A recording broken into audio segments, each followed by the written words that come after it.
Okay, my name is Lawrence McGlynn, and you are listening to the award-winning Philadelphia Hall Monitor on WPPM 106.5 FM in Philadelphia, on Comcast Channel 66, and streaming live at phillycam.org. You can find us on Twitter at Hall Monitor WPPM, on our website www.hallmonitor.org, or on Facebook at PHM WPPM. Tonight on the program, we'll be joined by Stan Shapiro to discuss the changes in the city's tax structure. Lance Haver will report the latest from SEPTA, and Denise Clay-Murray will share a report on last weekend's Juneteenth celebrations. Denise, how are you today? I'm good. How are you? I'm fine, thank you. Luckily, it's the last day of the heat. Hopefully, it ends way before that, and we never see it again. So we went to the Juneteenth celebration 2 blocks from my house. Yes. At Malcolm X Park. Tell us a little bit about what we did. Well, we checked out a parade, which was cool. It was the Juneteenth parade. And for those of you who don't know what Juneteenth is the date in which the last of the enslaved people that were in Galveston, Texas, found out that the Civil War had been won by the North and that they were free. And it was a big celebration that started out in Texas years ago and became a national holiday signed into law by Joe Biden a couple of years back. So Philadelphia has been having a Juneteenth celebration. In fact, Philadelphia has several Juneteenth celebrations, but this one, the parade in West Philadelphia, was the first of the Juneteenth celebrations. And they had a parade, and Larry and I went out and saw the parade, and most importantly, talked to some people about Juneteenth, why it's important for us as Americans to know about it as part of our history, and also how the Juneteenth parade managed to be pulled off and done at a time where people are pulling back their support for diversity, equity, and inclusion projects because of the marching orders they're getting from the White House. So here's our presentation of Larry and Denise Go to Juneteenth. You are inside of the barricades and not in the roadway. They are so close. It's about to go down, so get ready to wave.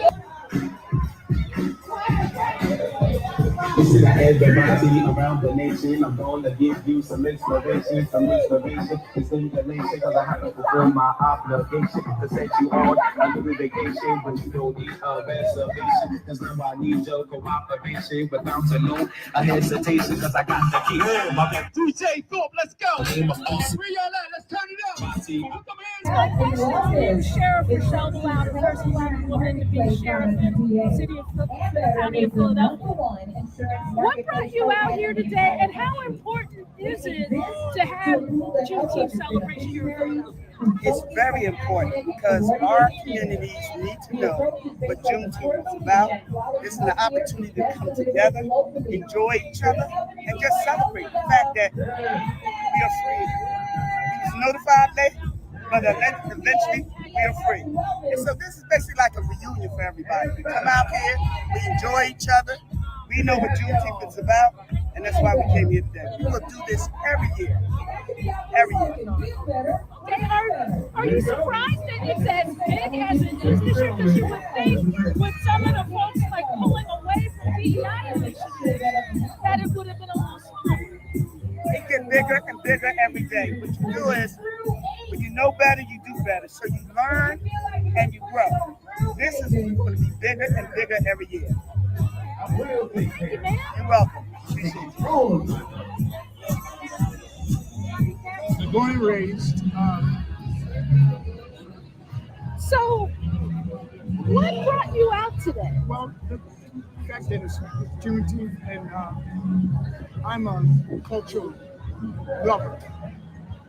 Anything that has to do with the culture of my people, the culture of America, really, I continuously have my ear to the ground. I'm a retired government worker. I'm a musician. Okay. right now, music is the main part of my life. I'm seeing your shirt, Suffering saxophone, from the instrument for intelligent people. Yeah. I'm in my twilight years, so I'm going through some change, some stages of health. My low vision limits me to be exploited by my daughter here. Oh, okay. So she, helps me get around to different places, wherever the culture is. I try and attend. Now, with everything going on regarding Black history and Juneteenth celebrations and stuff at the federal government level, how important is this celebration? Well, it's very important because it's something that has to be passed on. A lot of us still don't know the definition of Juneteenth or what happened. We're still trying to teach, especially Black people, that this is when slavery had ended. I was in market the other day, and I told the cashier, I said, "Happy Juneteenth." She said, "Same to you. What does it mean?" And it was unbelievable. So I explained it to her. Okay. And I said to myself, wow, how many people are there? But there was a television show the other day where they did the play. I don't know if you were familiar. They did the play of Juneteenth when the Black soldiers came into Texas, and they did the whole thing. I was just hoping that enough people would watch it because it explained everything, So the history is a big part of our growth. It should be taught, should be experienced from the little ones going up. But it's a lot of media attention, a lot of social attention is going different ways. See, and right now, social media is doing a job on us. I can't argue with that. Yeah. So I guess my question for you is, how do you think today's parade went? Well, considering it was hot, humid, and rain, I think it went great. When do you start organizing the Juneteenth parade? Do you start right afterward? Well, we take a month. We take the month off. Really, September 1st, right after Labor Day, so the summer's over. We start. Can you talk a little bit about how the Juneteenth parade got started here in Philly, and a little bit about the organization? Yeah, it was started in 2016, but it was down Center City. And then in 2019, my husband Ali and Michael Rashid decided they wanted to move it to 52nd Street because they felt like it should be in the community. And so that's what happened. So we decided they brought it here. And we've been here since. We've been here since 2019. Now, with everything going on the national level, considering diversity initiatives and different things like that, there are other Juneteenth events around the country that have had problems with people sponsoring them, providing support that they've been used to in the past. Was that an issue here, or has the Juneteenth parade become so established here that folks have said, no, we're going to do that? Well, first of all, we're in a city that's committed to the community, right? So we don't have that kind of problem. We're this city, Philadelphia, the state of Pennsylvania. We're a committed community. Our sponsors we have not lost our sponsorships. We got a Black mayor. We have, we have a liberal, quote unquote, government. Our state support, we get state support, we get city support, we get sponsors. Pico, for instance, told me, this is our constituency down here. So you can't cut into your constituency regardless of what's going on the national level. So and there's no DEI here. I mean, we all DEI, and we all work, and we're proud of it. So we don't play to it. It's like this is who we are. This is what we do. Come in and do. Why do you think it's important for not just Black people, but people around the city to know about Juneteenth and its importance? Well, Juneteenth is part of our history. The thing with Philadelphia is we are the cradle of United States history. We have a big July 4th Wawa celebration. But, for us, we say all the time, where were we on July 4th? We have to consider that we were enslaved 1776 on July 4th. So, while you may want to celebrate the history of the country, you have to remember who you are and where you come from and where you live. So we have to integrate our history. We believe in infusing history. So if you're going to talk about July 4th, you have to talk about the Civil War. If you talk about the Civil War, you have to talk about, what happened in the Civil War. You're going to talk about what happened. You're going to have to talk about Juneteenth and why there is a Juneteenth. It needs to know that. And, we talk about how Black people didn't know, but if you look deeper, it really goes to all of the various amendments to our Constitution that occurred after that. Because the 14th and the right to vote, so all these amendments started after Juneteenth. Because even though once we were assured that slavery had ended, then what happened next? Well, then all of the, they opened up where Black people could vote, Black men could vote. But then all of a sudden, all of these laws started occurring. So you had to have various amendments to resolve each one of these issues. So we are well integrated into history. We have to know we can't whitewash our history and just talk about what happened on July 5th. What happened even in the civil rights movement, because there were a couple hundred years in between, right? And we were making history all of that time. So for us, most important is important for the Black people to know, because we have to pay. It's not for me, I know, but we have to pay. My grandson is here, so we have to pass it from generation to generation to generation. Well, thank you so much for your time. I really appreciate it. Right now, the greatest show of strength that we can have in Philadelphia is to showcase how beautiful and diverse a city we are and celebrating Juneteenth. So no matter where you are, put your ones in the air. Put your ones in the air. Let me hear you all repeat after me and say, one Philly, a united city. That's what we're going to strive to do the best we can, y'all. Happy Juneteenth, everybody. All right, that was our coverage of the Juneteenth parade in West Philadelphia on Sunday, and we had a good time, Denise.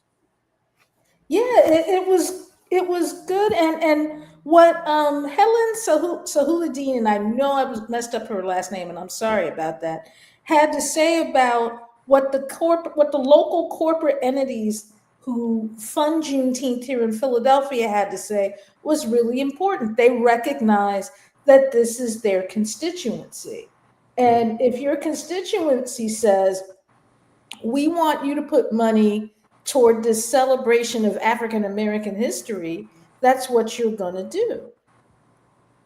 And what's good about that particular parade is that it truly is in the community, and everybody is invited. Yep. And everybody shows up. Mm-hmm. And that's what's important. Yep. So now what we're going to do is talk to Stan Shapiro about the updated tax structure in the city of Philadelphia. And we've been talking about this for a while, and the news is not spectacular, Denise. So here's Stan Shapiro walking us through this tax structure. All right, Stan, thank you so much for joining us. No problem. I appreciate your asking me. Before we get into it, can you tell us a little bit about what the Philadelphia Neighborhood Networks are and what kind of work that group does? Yeah, well, we've been around 20 years this month, actually. We came out of the Leave No Voter Behind campaign waged by Move On in 2004 to try to elect John Kerry. Actually carried Pennsylvania, but obviously not the rest of the country. And it was a program which developed precinct captains in neighborhoods all around the city. Maybe a quarter of all the neighborhoods around the city, maybe a fifth, had precinct captains. I was a volunteer precinct captain along with a bunch of other folks I came to know. And the idea was to be responsible for getting neighbors in your division out to vote for Kerry by doing 2 or 3 or 4 knocks, and also recruiting other folks in your division to help you do that. And it was tremendously satisfying for me and for dozens and hundreds of other volunteers. The problem was after the campaign, Move On moved out, and those of us who had done the program were really excited about the experience and the whole idea of doing that kind of work. So we managed, some of us, to get back together, even though Move On took their lists with them too. But we managed to find each other, a lot of us, and try to get Move On to come back and help us organize locally. But they had contracted that work, and the contract ended, so they weren't able to really do anything. So we fended for ourselves and came up with the name Neighborhood Networks. Had a big opening convention in June, and since then we have done a tremendous amount of door-to-door organizing and voter education, and also done a lot of issue work, because the same ideas to promote candidates also should work with issues. So right from the start, largely because I had a lot of experience with tax issues when I was on the staff of City Council up until 2002, we have had an interest in tax issues, particularly on the local level, and that has continued to the present time. So tell us a little bit about, when we hear a lot about taxation in the city. I don't think a lot of people, they hear tax, it's a bad word, but I don't think they really understand what it means, especially in the city. Can you give us a little overview about what taxation in Philadelphia looks like and how it may or may not be good for the city? Well, we have a plethora of taxes, and I'd start with saying, until and unless the federal government and state governments want to pay for our street cleaning, we're going to have to continue to have taxes. It's a little. People should think about the fact that if they buy themselves a new car, they don't expect to get it for free. And if they get a really good car, they're going to pay more than if they got a medium grade car. The people who pay for the better cars are people who are wealthier. And that's a natural law of the economy as well. So it should be those people who are paying for the really high class services that we want in Philly. And unfortunately, the structure has been tilted against higher earners from paying what we consider their fair share. But there are, to directly answer your question, there's the real estate tax. I may miss some, but there's the real estate tax. There is the BERT tax, which is a business tax with 2 components. One is a net income portion, which is on profits. The other is on just whatever money comes in the door, your revenue before expenses. There is a net profits tax, which is imposed on unincorporated businesses at the same rate as the wage tax. And then, of course, there is the wage tax, which is a flat tax just on wages, very regressive. On the school district side, the city also collects school district taxes. There is a use and occupancy tax, which is basically a commercial real estate tax. There's the net income tax, which is a tax on earnings from investments. And there's a liquor by the drink tax. There's a cigarette tax. There's a sales tax, which a portion of the sales tax is dedicated to the city. The statewide sales tax is 6%. Our sales tax is 8%, 2% of which goes to the city, the rest of which goes to the state. I think that covers most of the ones that people feel. And the biggest are the property tax, wage tax, and the business tax, if I'm not mistaken. Those are the big three. That's correct. Mm-hmm. So one of the things that we're really glad that we can talk about with you is the bird tax itself. Mm-hmm. Now, there's a couple of different things going on with that tax in this budget. Can you walk us through that a little bit? Well, the two big things are a rate cut on both the net income side and the gross receipts side, and then the elimination of an exemption for small businesses of, well, not really, I mean, of a deduction, let me say again, a credit of $100,000 against your net income and gross receipts tax, which means that businesses with less than $100,000 in earnings who can take full advantage of that credit pay no taxes under the BERT until next year, when that exemption is being repealed.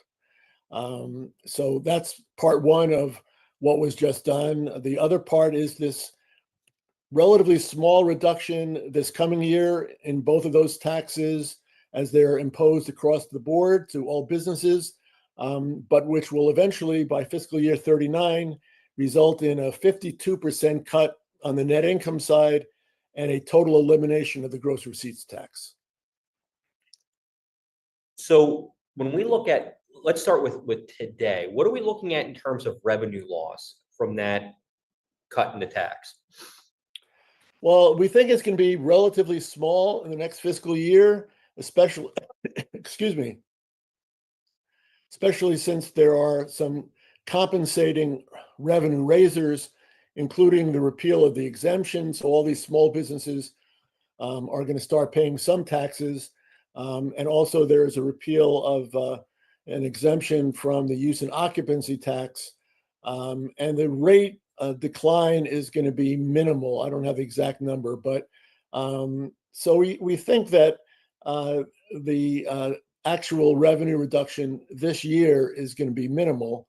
But by 39, when those sharp reductions go into effect, which will amount to about 2/3 of the tax, the loss should be around $400 million of the $617 million, which is slated to be gathered this year.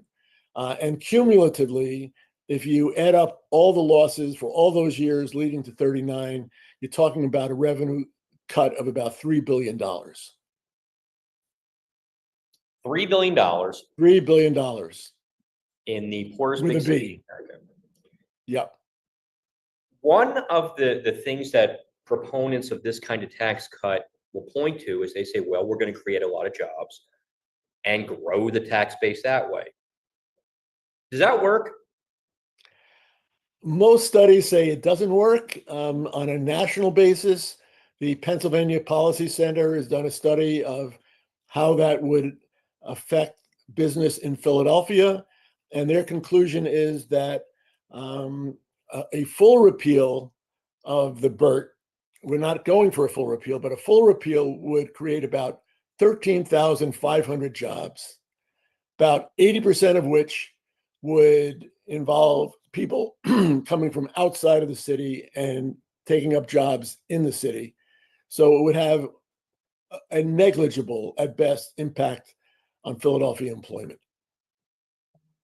And then all the lost revenue. So it would. And then the lost revenue, which will decimate city services, make it less attractive to, and so that's without an analysis of what businesses will think about the constriction of services in Philadelphia when you're taking that kind of money out of the budget. I mean, if I were running a business, I mean, one of the things that studies show is that many businesses locate where their CEOs want to live. So are they going to want to live in a city where services are even more under threat than they are right now? So just speaking as a co-owner of a small business, I can tell you that we're going to be paying more this year, even though there is this, or in subsequent years, even though there is this deduction, because we're losing that exemption. So it doesn't really help us. And even if it did, with what it's supposed to, it would be such a negligible amount of money. We couldn't use that to hire anybody because we wouldn't have enough money to do so. It seems that the larger companies will make out the best in this. And they typically, at least in my understanding, do not hire necessarily when they get tax breaks. They do things like stock buybacks and bonuses and things. That's all true. That's all true. That's all true. And by the way, that exemption is being repealed allegedly because of litigation, which would invalidate it under the uniformity clause of the Constitution. So the administration is giving up without a fight.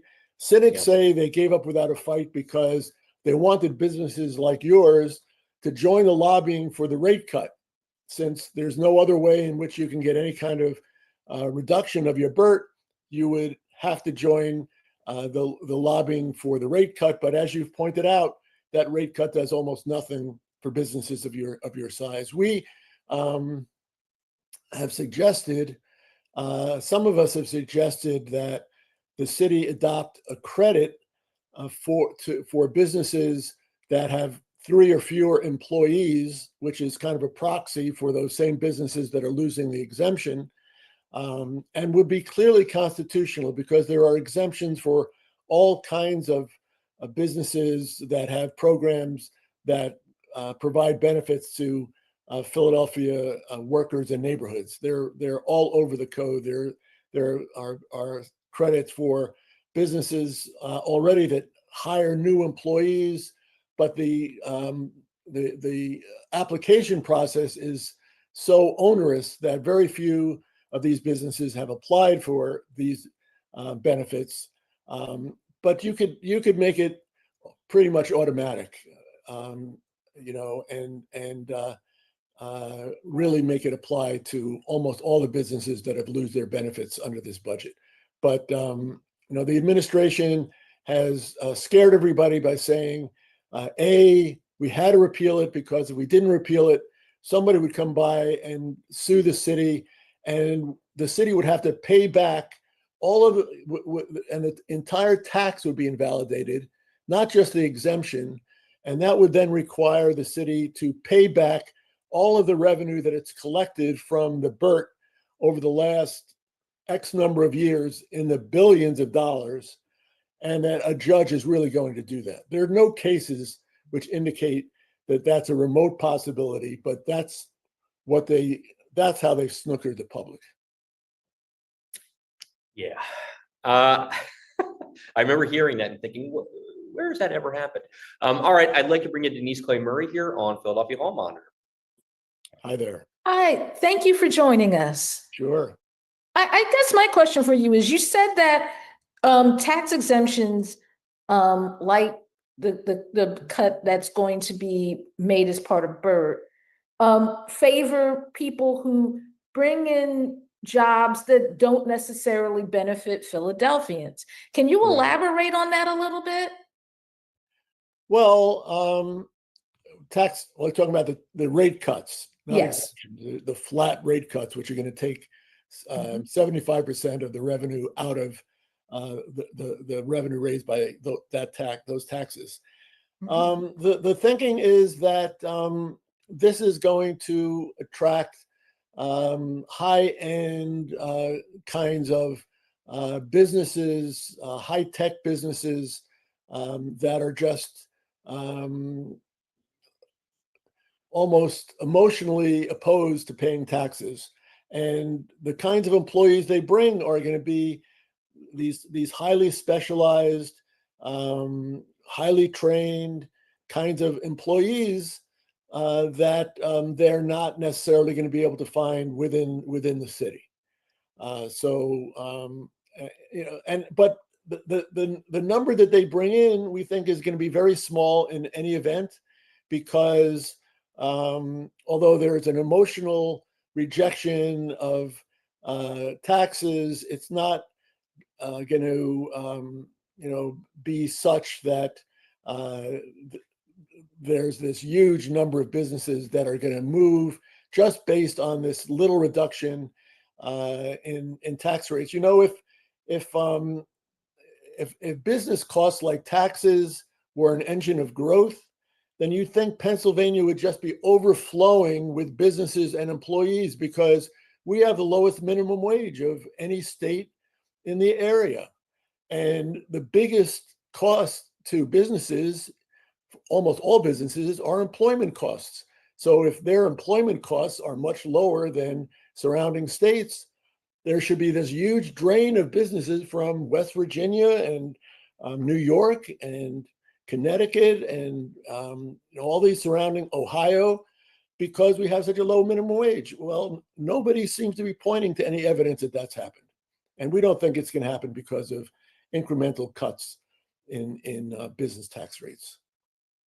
Now, during the budget session, one of the few council members that mentioned whether or not these cuts were going to impact the school district was Kendra Brooks, and she said that was the reason she was voting against the budget.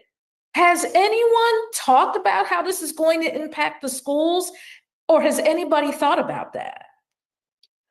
Well, it's interesting. The major tax cuts don't directly affect the schools, because the revenue from those taxes goes to the city. But the city does support the school district. It writes a check to the school district every year of hundreds of tens of millions of dollars. I don't know the exact figure, but a check goes from the city treasury to the school district treasury every year. Obviously, with less revenue, it becomes more difficult to send that check, certainly to increase the amount that goes to the school district, which is running up against a fiscal wall very soon. So it does have an indirect impact on funding for the schools. Now, over the last two budget cycles, Mayor Parker has asked the city to borrow on her behalf $900 million. Mm-hmm. The home initiative, despite its good intentions, stands to cost the city $25 million a year in debt service. Yep.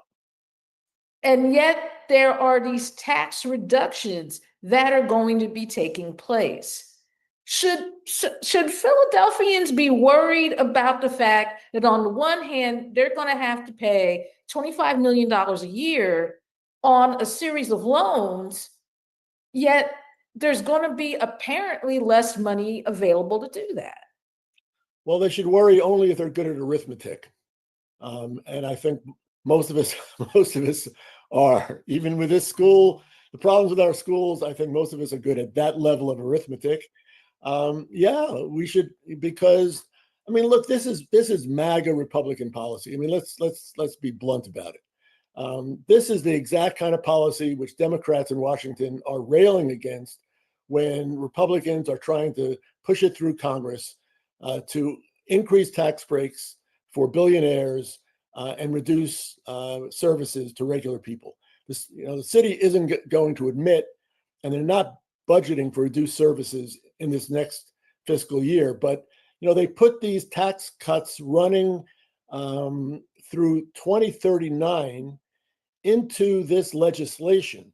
So it will take another act of city council and a signature by the mayor to stop these tax cuts from continuing every single year for the next 14 years until there is a 2/3 reduction in the amount of revenue that's coming from those taxes.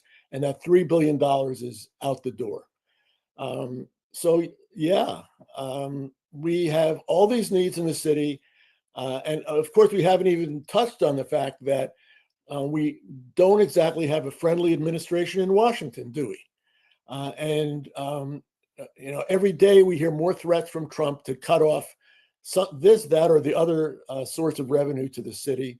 We've embarked on this tax cutting program without an analysis of what that might be, and putting those tax cuts almost in concrete. It's a totally irresponsible policy. Now, from my understanding is that the Tax Reform Commission is going to continue meeting. And you were part of a group of people that was the Tax Advisory Commission that was talking about how some of the stuff that the folks on the Tax Reform Commission wanted to do was kind of, not the best thing for the city. Does the Tax Advisory Commission continue to meet? And if so, what are you hoping to get to your brethren in the Tax Reform Commission to understand about, how you might want to rethink some of the things that they want to do? Well, yeah, as long as the Reform Commission exists, the Advisory Committee also exists. We do meet occasionally, not as often as we did while the commission was really active in putting together its initial report. But if they convene again, the charter requires that they give us notice of all their meetings, and I'm sure that we will attend. We issued a report, which said much of what I've been saying today, and unfortunately, they disregarded virtually all of it. But no, we're not going to give up. We're not going to give up. We will be present. We're going to offer them an evaluation of what the impact of these tax cuts looks likely to be, and ways of raising revenue in a more progressive way if they insist on continuing to support these tax cuts. For instance, they could enact, or the city could enact, and we urge this on the commission to recommend, a wealth tax, which would just reinstate a tax which actually existed in most of the 20th century in Philadelphia, and it is authorized by statute. It would be a tiny tax of 0.004% on the value of stocks and bonds. It would 80% of the revenue from it would come from folks earning over $1 million, and it would be, for them, it would be a tiny tax. Of course, we're told, and we think at that rate it would raise about $200 million. So it would go very far in recovering the revenue which is lost from these business tax cuts. And of course, we're told that everybody, that we're going to be a ghost town if that was imposed, because people are going to move from their Chestnut Hill mansions to, I don't know, somewhere else because of this tax, which would be really, really minuscule. There's been a proof of concept in Massachusetts, which did something a little bit different, but conceptually really the same. A couple of years ago, they imposed a 4% surtax on income over $1 million. They've raised almost $5 billion off of that in less than 2 years. And I saw a recent article which said they now have more millionaires in Massachusetts than before the tax was imposed. So, that's just putting the lie to the notion that all people care about are taxes. I know on the block I live, and I've lived here for over 40 years, there's been a lot of moving out of this block, and it's almost entirely families with small children who want a better education by moving to the suburbs.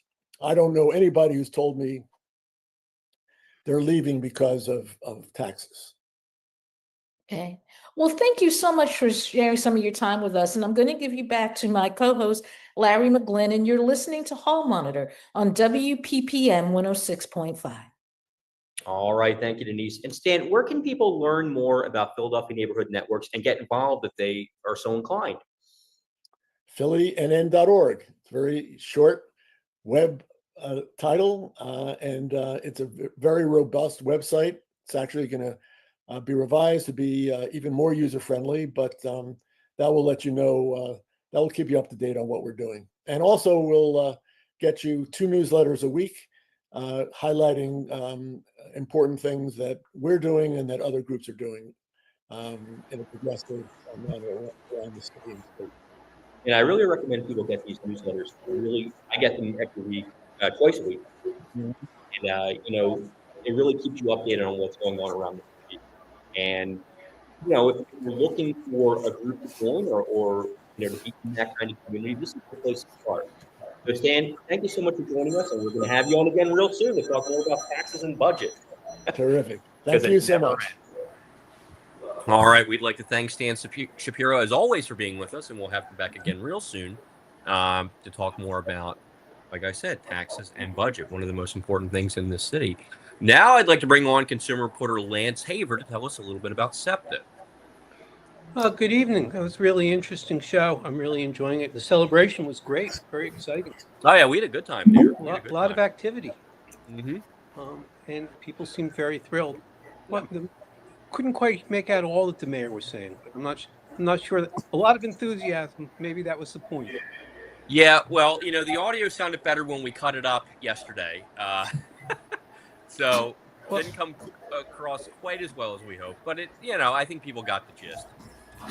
I do hope, or I wish, I should say, that she was excited about what's happening at SEPTA as she was excited about what's happening at the parade. Yeah. Now, of course, one is a reason to celebrate.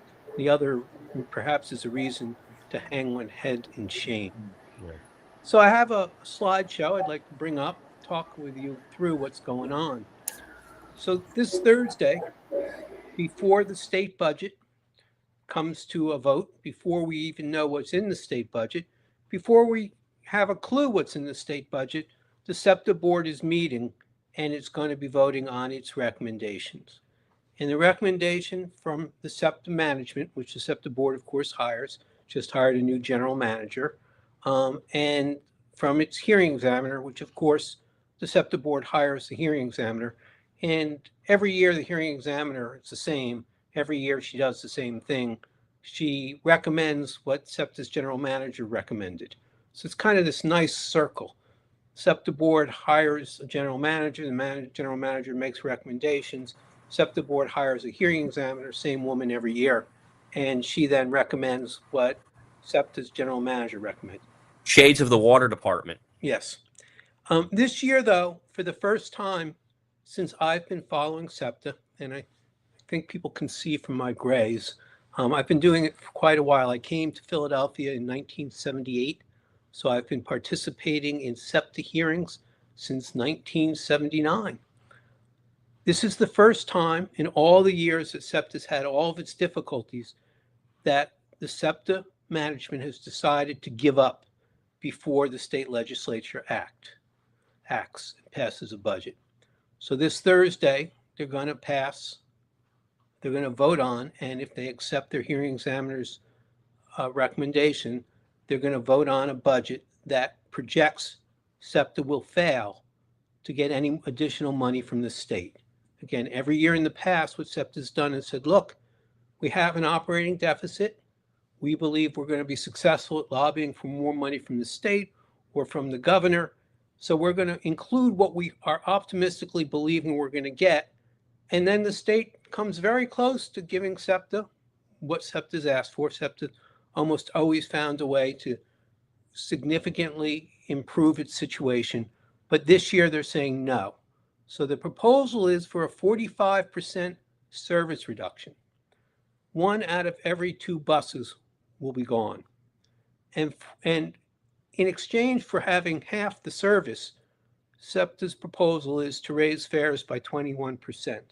Now, this is on top of another increase last year. So just to try and put it in perspective, there's going to be 3 full rounds of cuts.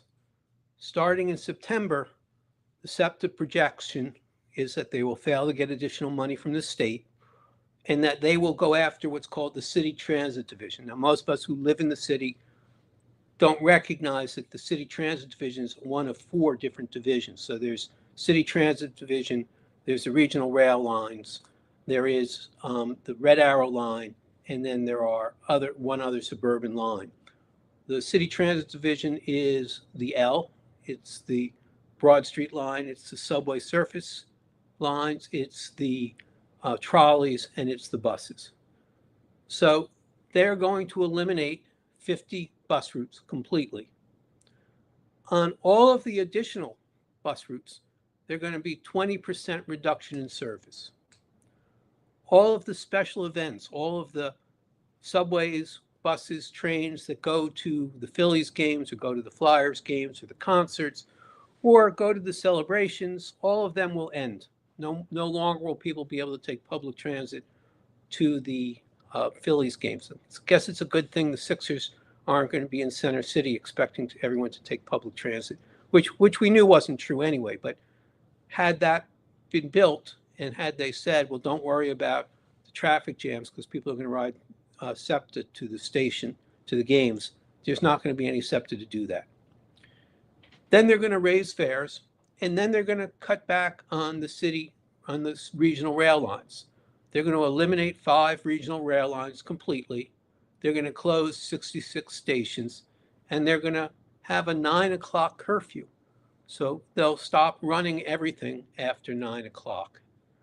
Now, SEPTA itself says this is a doomsday scenario. This is the end of public transportation as we know it in the city and in the region. It will make public transportation much less desirable, much less reliable, and SEPTA is saying that they don't want to do it. In addition, as I said, the fares are going to go up dramatically, and this is just an example. The current faring ride for one ride is $250. It goes up to $290.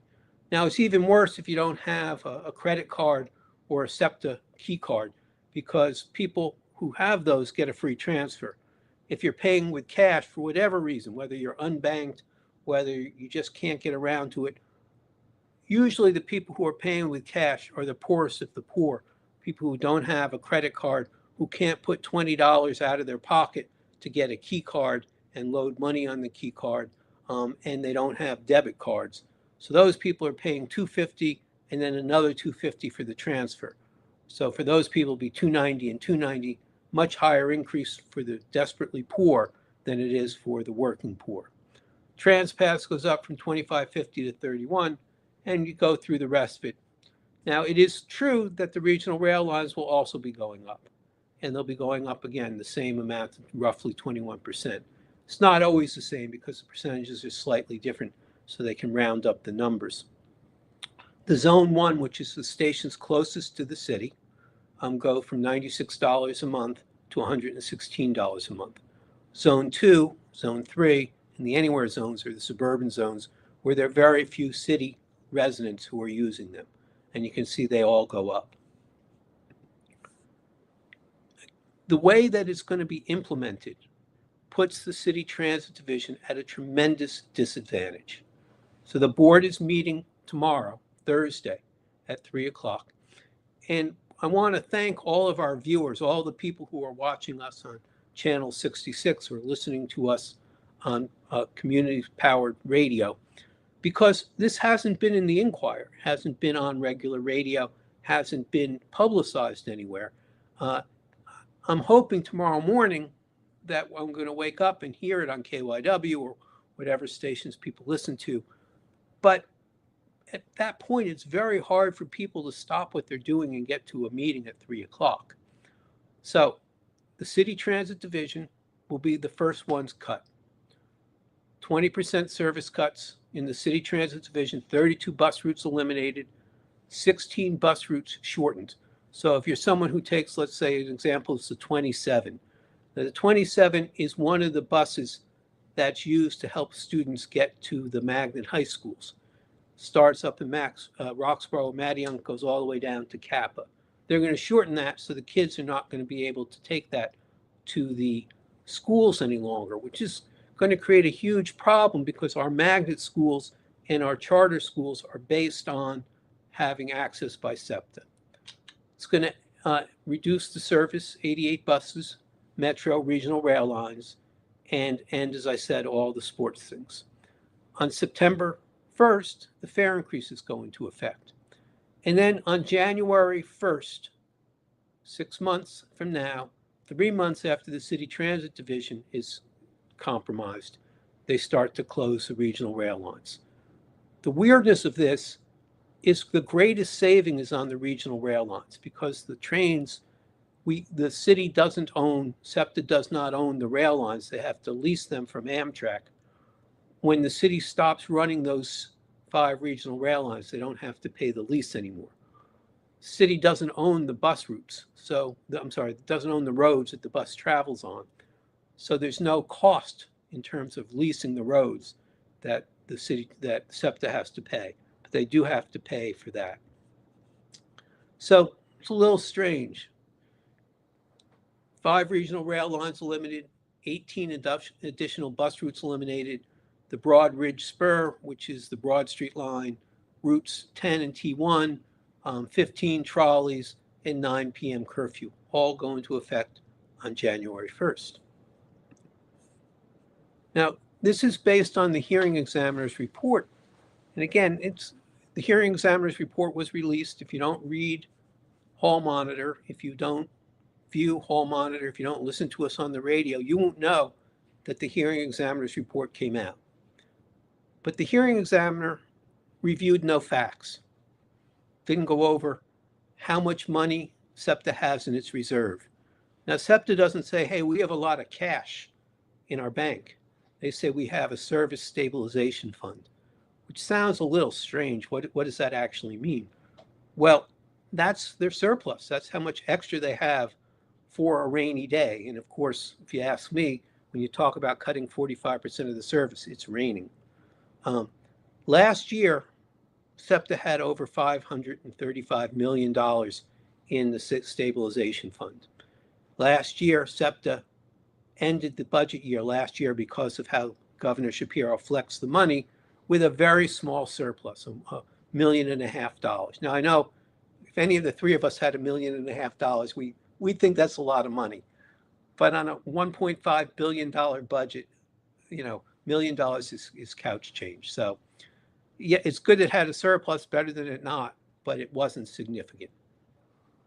The hearing examiner report doesn't go into any of that, doesn't explain any of that, doesn't ask how much money is still in the stabilization fund, or why is that amount of money still in the stabilization fund. The hearing examiner does say they're going to use some of the service stabilization fund, $135 million, but never says how much money is left, and never says what happened to the $535 million that was there last year. The hearing examiner doesn't look at the option of keep operating the system using all of the money, doesn't explain why the City Transit Division is going to have all the cuts 6 months ahead of the regional rail lines, and then misleads the public by suggesting that SEPTA doesn't have any choice. So what SEPTA has been saying is we have to pass a balanced budget, and that is true.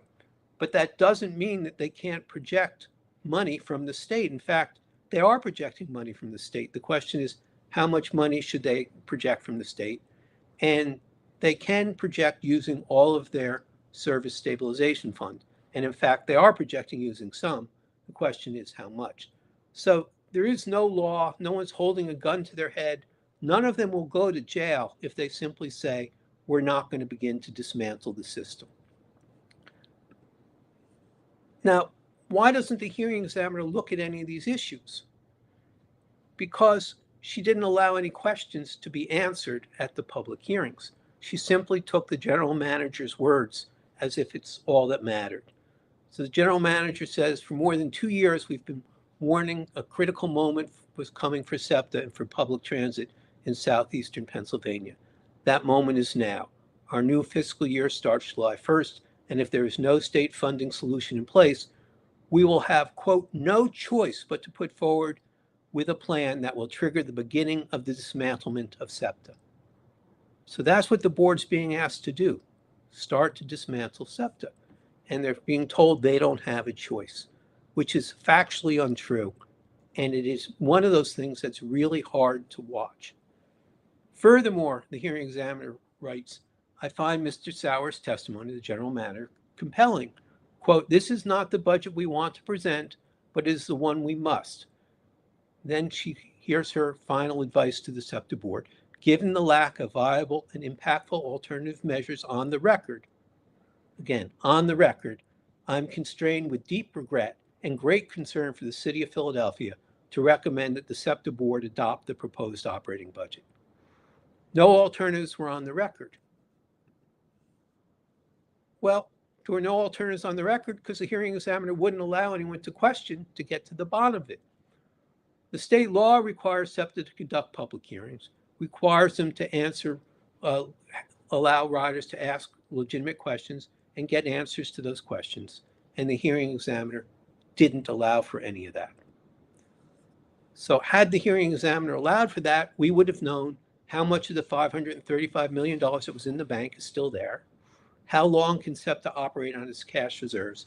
And what I mean by that, if every month SEPTA is spending $20 million more than it's getting, well, then it could go for 40 months before it really was out of money. And if we want to save the most money, why don't we cut the regional rail lines at the same time we cut the city transit division?